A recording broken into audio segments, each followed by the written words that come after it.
the fool's journey is the journey of being human. It's a journey from being born all the way to either ascension into a higher realm or back into the womb of another mother. The Fool is card 0 and card 22 for that reason. Okay, the Fool sets forth on his journey as a soul being incarnated into human form. Okay, starting right here. The Fool immediately meets the Magician, which represents the intellect. Okay, the left brain, the divine masculine, the young, yang, conscious awareness, force, and power. Okay, that's number one. So, first, meeting that young, left brained masculine force, which is represented by the Magician card, number one, and learning to use willpower to create. Okay, that the Magician also represents the spiritual father, the spiritual father. Okay. After meeting the spiritual father, the Fool, of course, then meets the spiritual mother, which is represented by number 2, the High Priestess. The High Priestess. The High Priestess represents wisdom, okay? Represents the spiritual values and the spiritual principles that the Fool must learn along his journey. So first, learning about power and force and willpower, and then learning about the spiritual values and wisdom. Then the Fool meets his earthly mother. Okay, we meet our mother first before our father. We're in our mother's womb, right? So meeting the Empress, which is the earthly mother, represents the divine feminine. Okay. Okay. The Fool experiences the nurturance of the feminine side. The Fool then encounters his earthly father, which is represented by number 4. And think in numerology, remember number 4 is that stability. And look at the very, rigid, stable throne. And here the Fool learns about structure and authority. Okay, the father puts rules and structure on the Fool's life. He learns that structure, that society and life has structure and rules. Like an infant learning that a crib, has walls, that he can't just climb over, right? Next, the Fool ventures out into the world and learns about the structures, conventions, and rules of society. And this is represented by the Hierophant card here, okay? Represents laws, religions, and mores. So first, the Fool learns about this, that there's structure and rules in the home and in family, and then the Fool learns that there's structures and rules in society. After that, the Fool reaches puberty and desires for sexual and romantic union, and this is represented by the Lover's card. Okay, so this is that first flame, that first encounter, union with the opposite sex, and experiencing what it's like to be in union with another. After that, the Fool, after experiencing this union, experiences mastery over himself. And by the way, I'm using his, but it could be her, it could be there. Okay, it's just a habit that I default to his, but I really should say there. So the Fool, after experiencing union, experiences mastery over themselves and becomes successful in the world. And this is represented by the Chariot card. So after experiencing that relationship, then the Fool goes out and wants to accomplish, create, be successful in their business, in their trade, etc. Crowning achievement of the ego self. Life presents the Fool with challenges, and this is the first time the Fool is truly tested. And the Fool learns to overcome challenges with willpower and strength, and this is represented by number 8, strength. Later in life, the Fool, having accomplished many things and overcome many challenges, starts to wonder why. Why am I here? What is the point of life? Is there more to life than just accomplishment? And this is when the inner journey, the inner spiritual journey begins. And this is, of course, represented by number 9, which is the Hermit card. So when we reach the Hermit card, we're asking the big questions in life. What is the point? Why? Is there something more than just accomplishment? And that's obviously it's really the kind of in earnest beginnings of the conscious spiritual journey is the Hermit card. The Fool, after contemplating and having introspection, sees how everything connects and understands the wheel of karma, learns about karma through the Wheel of Fortune card. The Fool is at a turning point and decides to return to the world and make a difference. The note here about Bill Murray and Groundhog Day, as part of the tarot course, I point out that the movie Groundhog Day, which is one of my favorite movies of all time, is actually based upon the Major Arcana of the tarot. Not a lot of people know that. And so I always encourage students in the comprehensive course to watch that movie. It's on Amazon Prime. It's like $3. And, so you can see the symbology of the tarot in it. So in that movie, if you remember, when Bill Murray, makes the shift and starts helping people rather than just being selfish, that's the Wheel of Fortune. That's the Wheel of Fortune represents change and shifting. It's the middle of the journey through the Major Arcana, but it also represents the Wheel of Karma. And after learning about karma, that karma is real, the Fool then takes responsibilities for their past actions, and this is the Justice card. Okay. The Fool then meets their personal cross. They feel defeated. They decided to do good, but still meets a challenge that seems unfair. Their world has been turned upside down, and this is represented by the Hanged Man card in the tarot right here.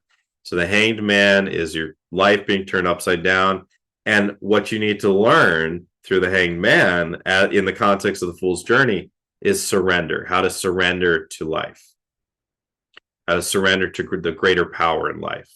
After learning that surrender, the Fool makes a huge change, sheds old skin, feels like he's dying in a way, and this is the true transformation that takes place. If you think about, a point in your life where through whatever life is presenting you, you transformed immensely and became a totally new person, that's the Death card. The Fool, having now let go of previous baggage, now experiences balance like never before, which is represented by number 14, the Temperance card. Temperance card represents that balance. Okay.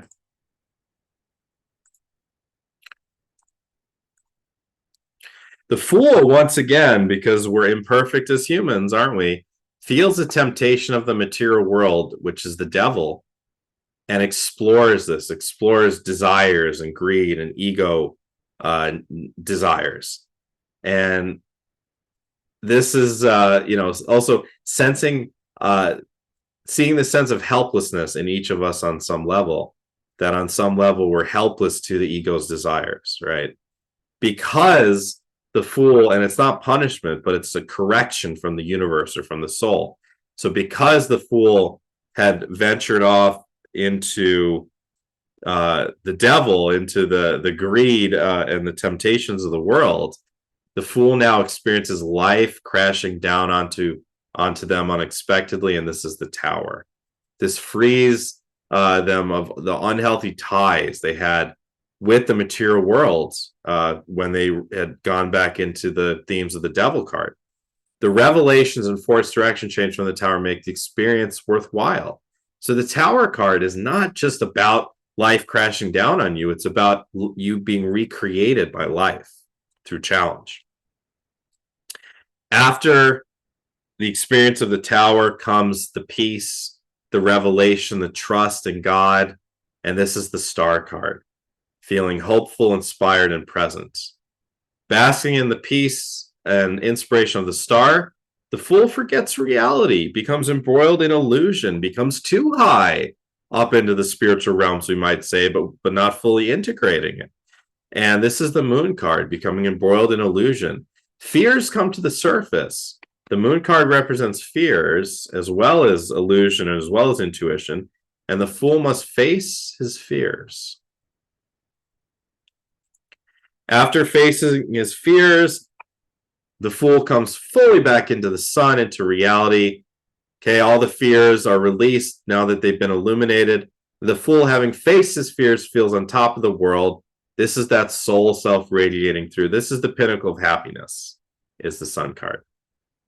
The Fool feels reborn, completely cleansed for his past sins, and is reflecting on their life and contemplating death and reincarnation. That's the Judgment card. The penultimate card is the contemplation and the choosing of the paths of either reincarnation or ascension. And the World card is the end of the journey. It has 2 tracks. One, the Fool re-enters the world as his most ascended self, or ascends spiritually to another realm, and that's culmination, success, and the Bodhisattva consciousness. Or the Fool's journey into the human vessel culminates, and he reincarnates back into the Fool, which is now number 22. So let me know, did that make sense? My description of the Fool's journey. Did you already know that? Did you learn something?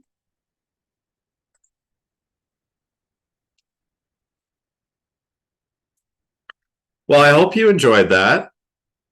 I hope you learned something. Yeah, Christine learned. Yeah, good. Yeah, Melinda learned. Good.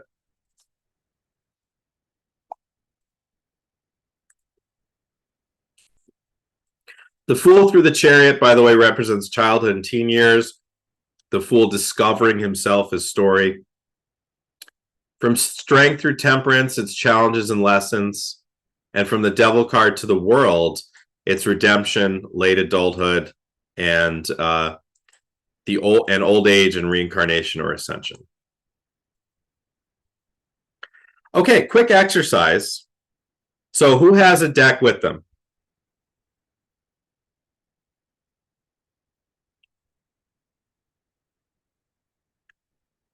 Good, good. Melinda has one.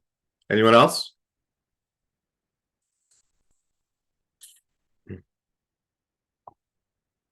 Anybody else have a deck? Oh, you're welcome, Bridget. Yeah, Bridget's a complete newbie. Great intro. Thank you. You were very welcome. Okay, if you don't have a deck, then it's going to be tough. But what you can do is like Google the Major Arcana, and you know just to see all the cards kind of in one. But what I want you to do is using only the Major Arcana cards. Look through them and ask yourself, okay, I want you to look at each card. First, which cards, and pick 2 or 3, do you feel most comfortable with? Like for me, the Sun is my absolute favorite. I feel so comfortable. The Star as well. I just love the Star. I love the Hermit card as well. And then ask yourself, which cards trigger you? And I just want to intentionally leave that word kind of vague. Like, trigger me in what way? Well, trigger you in some way. Because the point is discovering which theme is hidden as shadow within you and is yet unresolved or unalchemized. So for me, the Tower is always the one that gets me. And it's about fear. Okay. And for others, the Devil card will really get you. For others, the Death card will really get you. For others, the Emperor card will really get you, especially, if you had, unfortunately, an abusive relationship with a man, something like that. Some people, the Empress card gets them because, their mother was abusive. But go ahead and just pick out 2 or 3 that you feel most comfortable with, impassioned, enamored with, and 2 or 3 that trigger you. And only the Major Arcana. So only 0 through 21. All right, so let's do that as an exercise. Look, so I know the tarot can be incredibly complex and even frustrating. I mean, when I was first trying to learn, I had no idea what the Page of Cups meant. I had absolutely no idea what the 2 of Swords meant. That's a complex card. And I had absolutely no idea what the 7 of Cups meant. And there's 78 of these. And as I said, if you read reversals, now you've got 156. So I was once where you were, not knowing what to do with these cards, not knowing how to read. I wish I would have had a teacher like me to bring me along the journey and teach me every step of the way, everything that I need to know. But now you have that opportunity because you have me.